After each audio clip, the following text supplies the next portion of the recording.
بخاری شریف جلد نمبر 1 صفحہ نمبر 242 ہے. قبیلہ بنی عمر بن عوف، یہ دو قبیلے ہیں. ان قبیلے والوں کے درمیان لڑائی ہو گئی، جھگڑا ہو گیا. نبی پاک علیہ الصلوۃ والسلام اس قبیلے والوں کے درمیان صلح کروانے کے لیے چلے گئے. ٹائم کافی لگ گیا. سارے بندے بڑے صلح کروانے کو بھی سننی پڑتی، وہ بھی سننی پڑتی کہ چلو یار گل سمجھائیے، مسئلہ حل کریے. اب میرے نبی پاک علیہ الصلوۃ والسلام دونوں قبیلے والوں کے درمیان صلح کروانے کے لیے تشریف لے کر گئے. ادھر سے نماز کا وقت ہو گیا، حضور ادھر مصروف ہے، ادھر نماز کا وقت ہو گیا. اب مؤذن نے اذان پڑھی، اقامت کہنے والے نے سیدنا صدیق اکبر رضی اللہ تعالیٰ عنہ کی بارگاہ میں عرض کی، حضور نماز کا وقت ہو چکا ہے، حضور ابھی تک تشریف نہیں لے کر آئے، لہٰذا آپ مصلی امامت پر آئیں، میں اقامت کہوں اور ہم نماز ادا کریں. اللہ اکبر. ادھر میرے بھائیوں نماز شروع ہوگی، ادھر سے امام الانبیاء آ گئے. توجہ کے ساتھ سنیے گا، سبحان اللہ. نماز شروع ہو چکی ہے. نماز اللہ کی بارگاہ میں جھکنے کا نام ہے. توجہ رب کی طرف، جھکنا رب کی طرف، لگاؤ رب کی طرف. اب میرے بھائیوں نماز شروع ہو چکی ہے کہ امام الانبیاء تشریف لے آئے. میں یہ بتانا چاہتا ہوں میرے نبی کے غلام حضور کا کتنا احترام کرتے ہیں. بھائیوں نماز شروع ہو چکی، آخری صف کے اندر میرے نبی پاک علیہ الصلوۃ والسلام تشریف لے کر آ گئے. غلاموں کو پتہ چل گیا حضور آ گئے. حضور جس گلی سے گزر جاتے ہیں، غلام کہتے سانو پوچھنے کی لوڑ نہیں سی پیندی، سانو خوشبو آ جاتی سی کہ اس گلی تو سونا لنگ کے گیا ہے. خوشبوؤں کے حلے آتے تھے. آخری صف کے اندر میرے نبی پاک علیہ السلام تشریف لے آئے. آخری صف والوں کو پتہ چل گیا کہ حضور آ گئے ہیں. اب آخری صف والوں نے کیا کیا؟ اپنی صف کو توڑا اور اگلی صف والوں کو توجہ دلانے کے لیے اس طرح آواز پیدا کی. ایسے نہیں، ایسے تو اجازت نہیں ہے، ایسے آواز پیدا کی تاکہ اگلی صف والوں کو پتہ چل جائے کہ حضور آ گئے ہیں. حضور ہے، بولیے حضور، حضور آ گئے ہیں. بھائی سیکنڈ لاسٹ، اب اس سے اگلی صف جو ہے ان کو پتہ چل گیا حضور آ گئے ہیں. اور حضور علیہ الصلوۃ والسلام اس طرح آگے آتے جا رہے ہیں. نماز رب کی پڑھی جا رہی ہے. اور محبت مصطفیٰ دیکھیے، ادب مصطفیٰ دیکھیے، عزت مصطفیٰ دیکھیے، ناموس رسالت کا مسئلہ دیکھیے. حضور آگے کی طرف آ رہے ہیں، صحابہ کرام صفوں کو توڑتے جا رہے ہیں، توڑتے جا رہے ہیں، حتیٰ کہ میرے نبی پاک علیہ السلام پہلی صف میں پہنچ گئے. اور آگے دیوانہ کھڑا ہے، رب کی یاد میں گم ہے، رب کی محبت میں گم ہے. پیچھے سے صحابہ کرام نے آواز پیدا کی، دیوانے حضور آ گئے، دیوانے حضور آ گئے ہیں. سیدنا صدیق اکبر رب کی یاد میں اس قدر محو ہو چکے تھے، دائیں بائیں کی لوگوں کو خبر نہ رہی.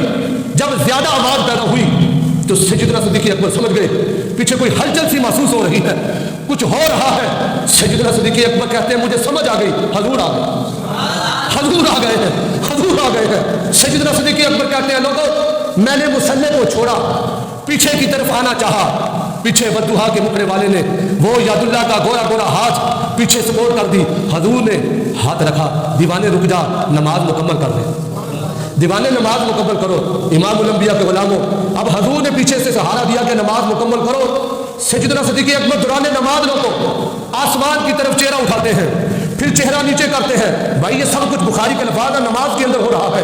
کسے کہتے ہیں ادب مصطفیٰ، یہ ہے مقام مصطفیٰ، یہ ہے محبت مصطفیٰ.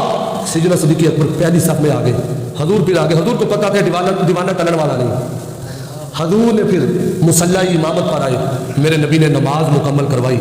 نماز جب مکمل ہوگی حضور اٹھ کے کھڑے ہو گئے، فرمایا دیوانے ہو تسی انج کیوں کیتا ہے؟ فرمایا نماز ہو رہی تھی. رخ مصطفیٰ وہ کتاب ہے جو محبتوں کا نصاب ہے، یہی پیش نظر رہے میرے، یہی رات دن میں پڑھا کروں، یہ ہے سرکار کا چہرہ.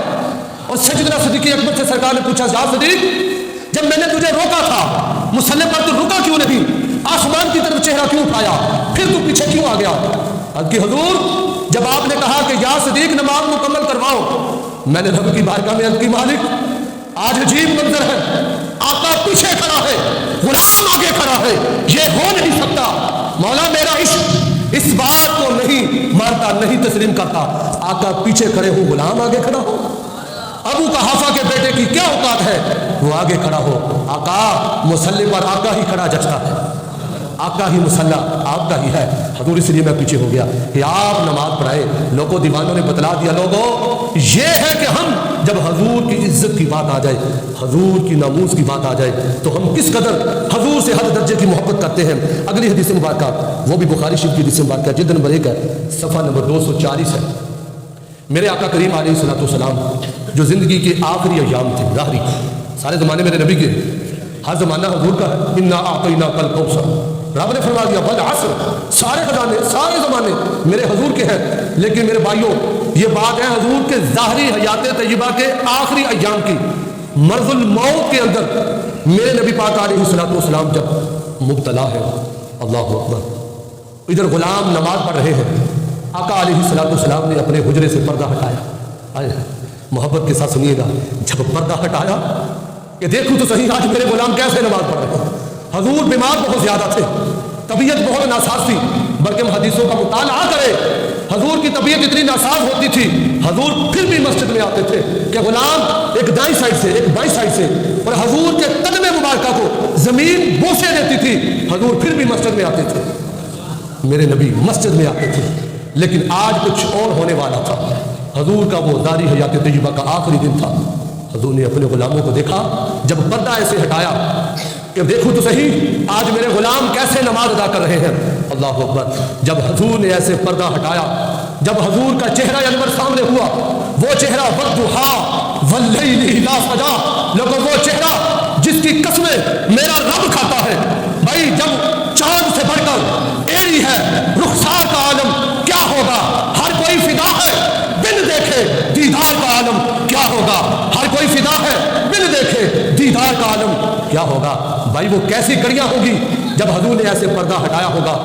حضور نے اپنا چہرہ انور غلاموں کی طرف کیا، وہ چہرہ انور، حضور کے چہرے سے نور، وہ نور کی لاٹیں، وہ نور کی شعائیں، غلاموں نے نماز کے اندر ہی اپنے چہرے کو ریخ مصطفیٰ کی طرف کر دیا، چہرہ مصطفیٰ کی طرف کر دیا۔ قریب تھا صحابہ کرام فرماتے کہ ہم اپنی نماز کو توڑ کر حضور کی بارگاہ میں حاضری دے دیتے۔ حضور نے اشارہ فرمایا غلاموں نماز مکمل کرو، میں تو بس تمہیں دیکھ رہا تھا۔ لوگوں پھر وہ پردہ تھا، وہ آخری پردہ تھا جب حضور نے ایسے پردہ کر، اس کے بعد حضور علیہ الصلوۃ والسلام ظاہری طور پر دنیا سے وصال کر جاتے ہیں۔ بات وہی ہے لوگوں، حضور کا ادب اور احترام کس قدر۔ حضرت عروہ ابن مسعود بخاری شریف جلد نمبر 2 صفحہ نمبر 923 پر یہ حضور کا فرمان موجود ہے۔ حضرت عروہ ابن مسعود جو ابھی مسلمان نہیں ہوئے تھے، کافروں کی طرف سے جاسوس بن کر آئے ہوئے تھے کہ دیکھو تو صحیح یہ مسلمان اپنے نبی سے کتنا پیار کرتے ہیں، کیا کھاتے ہیں کیا پیتے ہیں۔ جو جاسوس ہوتا ہے نا اس کی ڈیوٹی ہوتی ہے کی کھاندے نے کی پیندے نے کدو سوندے نے کدو اٹھتے نے، انہوں کا کی شیڈول ہے یہ کی کرتے ہیں۔ اب حضرت عروہ ابن مسعود فرماتے ہیں لوگوں میں کفار کی طرف سے جاسوس بن کر آیا ہوا تھا، میں یہ سارا منظر دیکھ رہا تھا۔ بخاری شریف کے الفاظ ہیں کہ آقا کریم علیہ الصلوۃ والسلام اس طرح وضو فرما رہے ہیں اور صحابہ نیچے چلو کر رہے ہیں، اللہ اکبر۔ دو بندے نے سبحان اللہ جن کی توجہ نے سنی منہ پہ گیا، بات ہر ہی قیمتی ہے، ہر ہی وزنی ہے۔ اتنا ادب، اتنا احترام، اتنی حضور کی توقیر، اتنی حضور کی تعظیم کہ نیچے ہاتھ کر رہے ہیں کہ ہم اس پانی کو زمین پر نہیں گرنے دیں گے جس پانی نے سرکار کے چہرے کو بوسہ دیا۔ الفاظ کے چناؤ پر غور کیجیے، سبحان اللہ، الفاظ پر غور کیجیے، پانی نے میرے نبی کے چہرے کو چوما۔ یہ عشق ہوتا ہے، یہ محبت جھلکتی ہے، یہ محبت کی انتہا ہوتی ہے۔ محبوب کے بارے میں جملہ وہی بولا جائے کہ جملہ بولنے میں بھی مزہ آ جائے۔ سرکار کے چہرے کو پانی نے چوما، غلام کہتے ہیں کہ ہم اس پانی کا قطرہ بھی زمین پر نہیں گرنے دیں گے۔ بھائی جس کو پانی مل جاتا ہے وہ اپنے چہرے پر مل لیتا ہے، جو دور بیٹھا ہے وہ اس کے ہاتھ کے ساتھ ہاتھ مس کر دیتا ہے، ٹچ کرتا ہے۔ بھائی قرآن کے اندر کہیں یہ ذکر نہیں ہے، حدیث کے اندر کہیں یہ ذکر نہیں ہے۔ رب نے کہا ہو کہ ایسے کرو، جب میرے نبی نے کہا ہو کہ ایسے کرو، بھائی عشق بڑا دلیر ہوتا ہے، عشق پھر منزلیں خود بتاتا ہے، عشق پھر ساری باتیں سمجھا دیتا ہے کہ بھائی جس نبی کا کلمہ پڑھا ہے پھر اس نبی کا ادب بھی کرنا ہے، اس نبی کے نام کا بھی احترام کرنا ہے۔ بھائی جس کو پانی نہیں ملتا، جس کو ملتا ہے اس کے ہاتھ کے ساتھ ٹچ کر کے وہ بھی اپنے چہرے پر مل لیتا ہے۔ اور بھائی ابن مسعود سمجھتے میں گل نوٹ کر لوں، میں نے یہ بات بھی نوٹ کر لی کہ کتنا پیار کرتے ہیں جب حضور بولتے ہیں، جب حضور بولتے ہیں حکمت کے موتی بولتے ہیں، جب میرے محبوب بولتے ہیں تو صحابہ گردنیں جھکا دیتے ہیں، یوں لگتا ہے جیسے سروں کے اوپر آ کر، کوا نہیں ہوتا سب سے الرٹ پرندہ ہے یہ، بہت جلدی یہ ہاتھ کو محسوس کرتا ہے۔ یہ دیکھیے اتنا ادب، یوں لگتا ہے جیسے سروں کے اوپر آ کر کوے بیٹھ گئے ہوں، اتنے ادب سے حضور کی باتیں سنتے ہیں، اتنے احترام سے اپنے نبی کی گفتگو کو سنتے ہیں۔ حضور بولتے ہیں غلام سروں کو جھکا کر ہاتھ باندھ کر ایک ٹکی لا کے سونے دیا گلا سن دیتے ہیں۔ اور بھائی ابن مسعود فرماتے ہیں میں نے سارا کچھ نوٹ کیا، پھر میں گیا کافروں کی طرف، میں نے کہا کافروں تسی مسلمانوں کو نہیں ہرا سکتے، تم مسلمانوں کو نہیں ہرا سکتے۔ کہا کہ عروہ تو ہمارا نمائندہ تھا, تمہیں ادھر کی پارٹی چلا گیا, تو ادھر کی باتیں کرنا شروع ہو گیا. اور ابن مسعود کہتے ہیں خدا کی قسم کیسرو کسرا نجاشی بادشاہ بڑے بڑے وزیروں مشیروں کے پاس گیا ہوں, بڑی بڑی پنچایتوں میں بیٹھا ہوں, بڑی بڑی پریوں میں گیا ہوں, خدا کی قسم جتنا ادب حضور کے صحابہ کرتے ہیں کائنات کے اندر کوئی کسی کا اتنا نہیں کرتا. جتنا احترام وہ نبی کا کرتے ہیں میں نے آج تک کسی کو اتنا ادب و احترام کرتے ہوئے نہیں دیکھا. تم اس قوم کو نہیں ہرا سکتے جو قوم اپنے نبی کے چہرے کو چومنے والا پانی زمین پر نہیں گرنے دیتی, وہ اپنے نبی کا خون کیسے گرنے دے گی؟ کہا کہ تم اس قوم کو نہیں ہرا سکتے. وہ قوم اپنے نبی سے اتنا پیار کرتی ہے. امام الانبیاء کے غلاموں مسلم شریف جلد نمبر 4 صفحہ نمبر 1812 پر بڑی محبت بڑی بات ہے. جس طرح ہمیں جمعے والے دن اپنا خط کرواتے ہیں, زلفیں سنوارتے ہیں, داڑھی شریف ہے, تو آقا علیہ الصلوۃ والسلام جب اپنی زلفوں کو سنوارتے تھے نا, جو میرے نبی کی زلفیں سنوارتے تھے, سبحان اللہ, زلف لہرا کے وہ جب آئیں گے قیامت کا منظر ہی بدل جائے گا. کہیں یاسین, کہیں طٰہٰ, کہیں واللیل ہے آیا.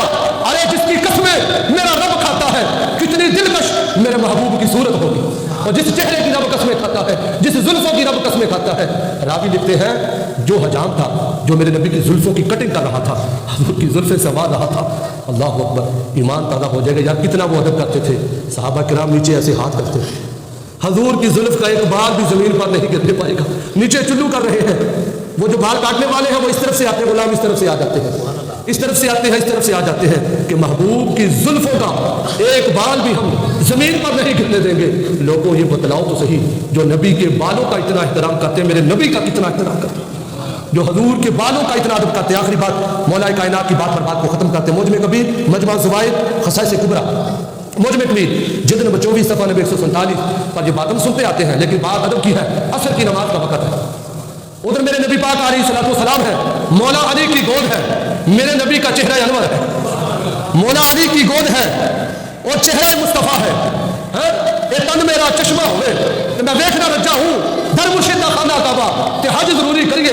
یہ ہے حضور کا چہرہ انور, توحید کی میں پیالوں سے نہیں نظروں سے ملائی جاتی ہے, دل بھر کو بٹھا کر پیش نظر چہرے کی زیارت ہوتی ہے. آج حضور کا چہرہ ہے, مولا علی کی آنکھیں ہیں. لوگوں دیکھو تو صحیح, ادھر سورج غروب ہو رہا ہے, عصر کی نماز کا وقت گزر گیا. علی علی کے نعرے مارنا آسان ہے, لیکن علی کی طرح نماز سے محبت کرنا یہ بہت مشکل کام ہے. وہ علی والا وہی ہے جو نماز سے بھی محبت کرتا ہے. مولا علی عصر کی نماز کا وقت گزرا, آنکھوں کے آنسو آ گئے. یہ ہے نمازوں کی محبت. کبھی سورج کی طرف دیکھتے ہیں, کبھی آمنہ کے چاند کی طرف دیکھتے ہیں, پھر دل بولتا ہے علی نماز کی قضا ہو جائے گی لیکن چہرہ مصطفیٰ کی کبھی قضا نہیں ہو سکتی. فرمایا پتہ نہیں یہ موقع زندگی میں کبھی ملے گا یا نہیں. علی نماز بعد میں پڑھی جائے گی. آج رج رج کے سونے دے چہرے میں دیکھتا ہے, آج رج رج کے دل پر دے چہرے میں تکلا, آج رج رج کے سونے دے مکھڑے میں دیکھلا. اللہ اکبر, میرے نبی نے آنکھیں کھولی, علی خیر ہے, علی خیر تے آئے اب کی سونے میری نماز رہتی ہے. اللہ اکبر, میرے نبی نے فرمایا علی ہوں تھی دار ضرور رکھو گے, بولنا حق بھی بنتا. نبی پاک نے فرمایا علی قضا پڑھنی ہے یا ادا پڑھنی ہے. آئے ہائے, سرے عرش پر ہے تیری گزر, دلے فرش پر ہے تیری نظر, ملکوت و ملک میں کوئی شاہ نہیں سونے جو تجھ میں یا نہیں. فرمایا علی قضا پڑھنی ہے یا ادا پڑھنی ہے. مولا علی کا ملنگ ضرور بولے گا. مولا علی علیہ السلام عرض کرتے ہیں حضور تھوڑا غلام ہوگے تو نماز قضا ہو جائے. سونے تھوڑا علی ہوگے نماز قضا ہو جائے. سونے میں قضا نہیں پڑھنی, میں ادا پڑھنی ہے. حضرت اسماء بنت امیس فرماتی ہے خدا کی قسم لوگوں یہ میں نے منظر اپنی آنکھوں سے دیکھا, سورج غروب ہو چکا تھا, مولا علی کی نماز ہوتی تھی. میرے نبی نے رب کی بارگاہ میں کہ مالک دیکھیے علی کی گود کے اندر حضور آرام کر رہے ہیں. حضور کے جملے کو نوٹ کرنا, میرے نبی نے رب کی بارگاہ میں دعا کی مالک علی تیرے نبی کی اطاعت کر رہا تھا, تیرے نبی کی اطاعت کر رہا تھا, لہذا مولا سورج کو واپس پلٹا دے. حضرت اسماء فرماتی میں نے اپنی آنکھوں سے منظر دیکھا, سورج ڈوبتا بھی دیکھا, واپس پلٹتا بھی دیکھتا, کر کے اشارہ سونا سورج نو موڑ دا, اپنی چند توڑ دا تے اپنی چند جوڑ دا, اور بگڑی بناوے میرے نبی کا اشارہ. جب حضرت علی نے نماز شروع کر دی, کسی نے پوچھا سورج کدوں کو جاوے گا, سورج ہن کدوں جاوے گا؟ تو سورج نے آخیا سن میں تو اپنا ٹائم پیریڈ پورا کر چکا تھا, اب جب علی کی نماز مکمل ہوگی سرکار کا حکم ہوگا تو پھر دوبارہ چلا جاؤں گا. یہ ہے لوگوں حضور کے غلام, حضور کا ادب و احترام. اللہ تعالی ہم سب کو آقا علیہ الصلوۃ والسلام کی عزت, حضور کی ناموس, حضور کی تعظیم میں زندگی گزارنے کی توفیق عطا فرمائے. آمین.